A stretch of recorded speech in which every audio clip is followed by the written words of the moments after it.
एक राजा थे।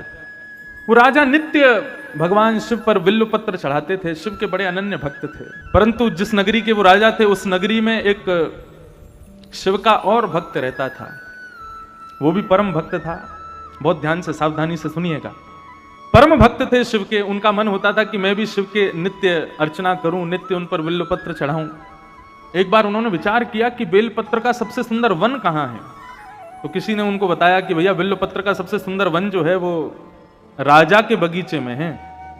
वो राजा नित्य बेलपत्र चढ़ाते हैं, उनके बगीचे के बिल्व पत्र सबसे सुंदर हैं।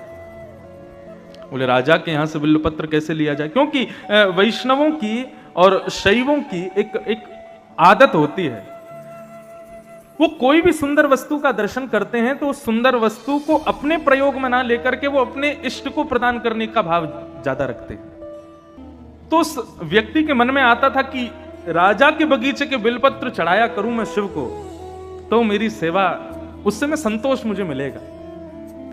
लेकिन कैसे करूं, इतने सैनिक रहते हैं, इतने सब कुछ रहते हैं।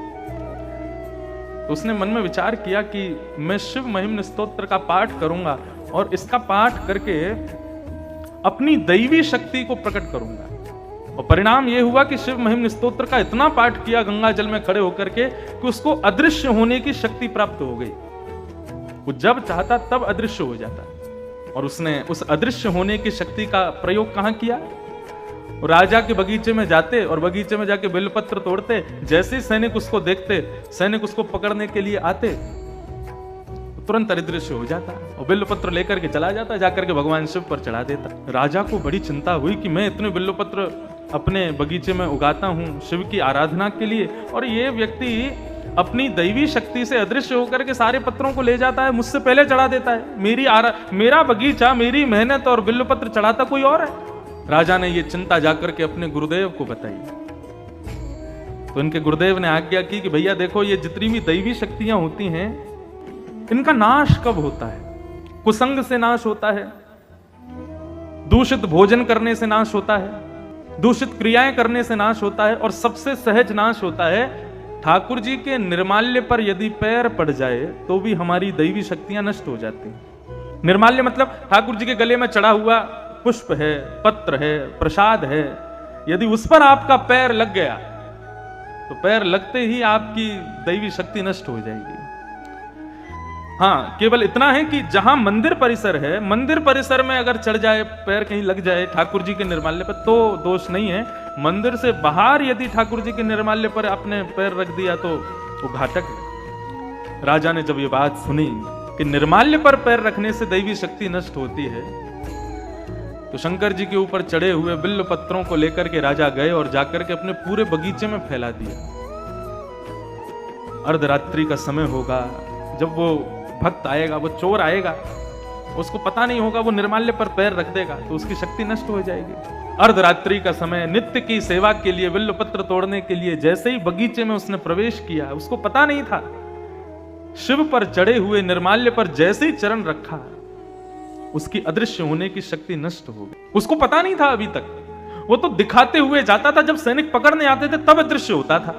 आज बिल्वपत्र तोड़ने लगा, सैनिक जैसे ही तलवार लेकर के उसको पकड़ने के लिए जाने लगे, उसने जैसे ही अदृश्य होना चाहा, लेकिन आज वो अदृश्य नहीं हो पाया और सैनिकों ने उसको पकड़ दिया। बोले आज आ गया पकड़ में। अब तो वो घबराने लगा, चिंता करने लगा, क्या करूं, कहां जाऊं, कैसे बचूं।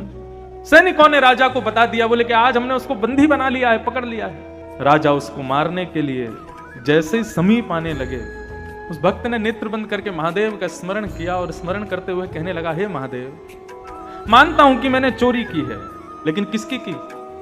पत्र की है। किस लिए की? आपकी आराधना के लिए की है। यदि इससे किसी की संपत्ति नष्ट हुई हो, इससे किसी की आराधना नष्ट हुई हो, तो मैं क्षमा मांगता हूं, लेकिन नाथ, मैंने तो केवल आपकी सेवा के लिए इस कार्य को किया था, आप मुझ पर कृपा करो। और नेत्र बंद करके महादेव का स्मरण करते हुए वहीं खड़े खड़े शिव महिम्न स्तोत्र का गान करना प्रारंभ किया।